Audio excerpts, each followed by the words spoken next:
اس کے آس پاس 3 ایسے بحری جہاز موجود تھے جو ٹائٹینک کے مسافروں کو بچا سکتے تھے۔ سب سے قریب جو جہاز موجود تھا اس کا نام سیمسن تھا اور وہ حادثے کے وقت ٹائٹینک سے صرف 7 میل کی دوری پر تھا۔ سیمسن کے عملے نے نہ صرف ٹائٹینک کے عملے کی طرف سے فائر کیے گئے سفید شعلے جو کہ انتہائی خطرے کی صورت میں فضا میں فائر کیے جاتے ہیں دیکھے تھے، بلکہ مسافروں کی آہو بکا کو بھی سنا تھا۔ لیکن کیونکہ سیمسن کے عملے کے لوگ غیر قانونی طور پر انتہائی قیمتی سمندری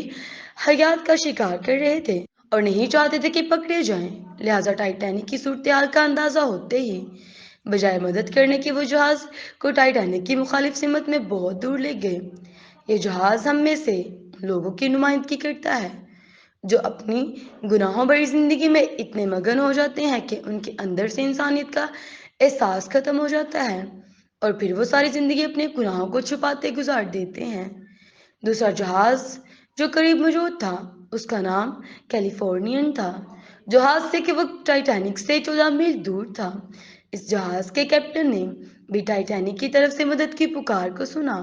اور باہر نکل کر سفید شعلے اپنی آنکھوں سے دیکھے تھے، لیکن کیونکہ وہ اس وقت برف کی چٹانوں میں گھرا ہوا تھا اور اسے ان چٹانوں کے گرد چکر کاٹ کے ٹائٹینک تک پہنچنے میں خاصی مشکل صورتحال سے دوچار ہونا پڑتا،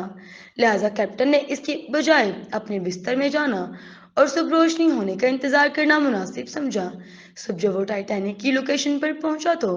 ٹائٹینک کو سمندر کی تہہ میں پہنچے 4 گھنٹے گزر چکے تھے اور ٹائٹینک کی کیپٹن ایڈورڈ اسمتھ سمیت 1569 افراد موت کے گھاٹ اتر چکے تھے۔ یہ جہاز ہم میں سے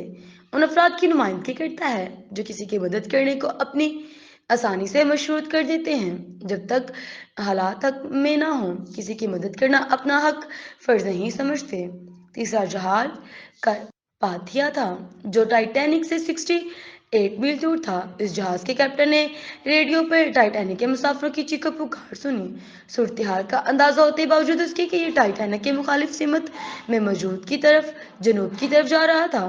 اس نے فوراً اپنے جہاز کا رخ موڑا اور برف کی چٹانوں اور خطرناک موسم کی پرواہ کیے بغیر مدد کے لیے روانہ ہو گیا۔ اگرچہ یہ دور ہونے کے باعث ٹائٹینک کے ڈوبنے کے 2 گھنٹے بعد لوکیشن پر پہنچ سکا، لیکن یہی وہ جہاز تھا جس نے لائف بوٹس پر امداد کی منتظر ٹائٹینک کے باقی ماندہ 407 مسافروں کو زندہ بچایا تھا اور انہیں بحفاظت نیو یارک پہنچا دیا۔ اس جہاز کے کیپٹن آرتھر روسٹن کو برطانوی نیوی کی تاریخ کے چند بہادر ترین کیپٹنز میں شمار کیا جاتا ہے اور ان کے اس عمل پہ انہیں کئی سماجی اور حکومتی ایوارڈ سے بھی نوازا گیا تھا۔ یاد رکھیے، ہماری زندگی میں ہمیشہ مشکلات رہتی ہیں، چیلنجز رہتے ہیں، لیکن وہ جو ان مشکلات اور چیلنجز کا سامنا کرتے ہوئے بھی انسانیت کی بھلائی کے لیے کچھ کر جاتے ہیں، انہیں انسان اور انسانیت یاد رکھتی ہیں۔ دعا کیا کریں کہ خدا کسی کی مدد کی توفیق دے کیونکہ یہ انسانیت کی اور اعلیٰ ترین درجہ ہے۔